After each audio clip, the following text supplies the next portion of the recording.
परसों डिसाइड करिए कि 2 दिन खाना नहीं खाऊंगा। अब आप बोलेंगे इससे क्या होगा, मैं बोलता हूं कुछ नहीं होगा। परसों डिसाइड करिए कि 2 दिन अब उपवास करेंगे, उपवास करेंगे, दिन में 1 बार खाना खाएंगे। अब आप बोलोगे इसका धंधे से क्या मतलब है, मैं बोलता हूं कोई मतलब नहीं। आप अपनी बालकनी में खड़े हो जाइए, आप सोचिए कि मैं 1 घंटा खड़ा रहूंगा, नीचे नहीं देखूंगा। आप बोलेंगे इससे क्या होगा, मैं बोलूंगा कुछ नहीं। आप अपनी कार में बैठिए और आधे घंटे का सफर करिए, और आधे घंटे का सफर में आप सोचिए कि ना मैं गाना सुनूंगा, ना एफएम सुनूंगा, ना आसपास का बोर्ड देखूंगा। आप बोलोगे इससे क्या फर्क पड़ता है, मैं बोलता हूं कुछ नहीं। इससे एक चीज होती है, इससे आवारा मन कमजोर होता है, इससे आवारा मन कमजोर होता है।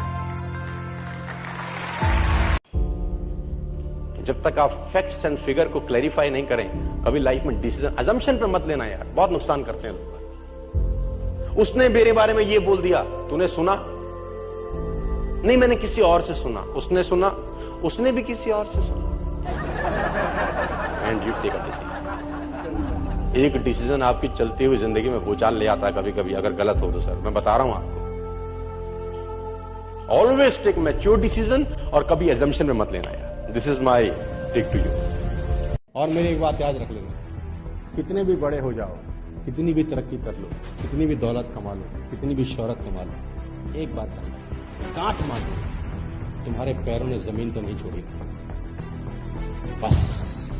अगर पैर जमीन ना छोड़े, किसी का बाप तुमको हरा नहीं सकता है, मेरा चैलेंज है। इस बात का हमेशा ध्यान रखना।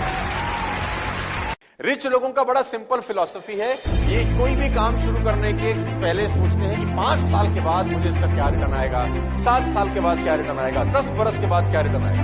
लॉन्ग विजन बोलता हूं मैं इसको, लॉन्ग साइटेडनेस। लेकिन जो पुअर पीपल है, इनका फिलॉसफी बिल्कुल अपोजिट है।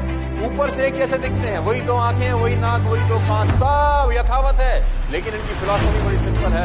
आज क्या दोगे, दिहाड़ी क्या मिलेगी।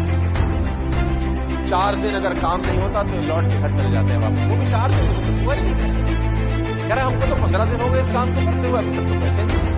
हमको तो 2 महीना लगा दिया सर हमने, अभी तक तो कुछ हुआ ही नहीं। हमको तो सर 4 महीने, हमने सर 4 महीने, और अभी तक कुछ।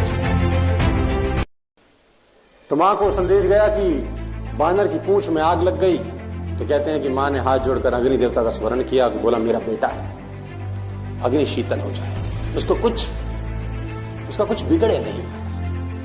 तो अग्नि देवता ने आशीर्वाद दिया। कहते हैं हनुमान जी की पूरी पूंछ में आग लगी, हनुमान जी ने लंका जला डाली, लेकिन बाल भी बांका। तो हनुमान जी जब वापस आए पूंछ बुझाने के बाद मां से मिलने, तो मां ने एक ही बात सिखाई, ऐसा हो ही नहीं सकता कि किसी को आग लगे और उसका बाल भी बांका ना। अगर ऐसा कुछ अप्रत्याशित हो रहा है जो होना नहीं चाहिए, तो यह बात समझ लेना, इसमें आपका हाथ नहीं है, हाथ पीछे किसी और ने जोड़ रखे हैं।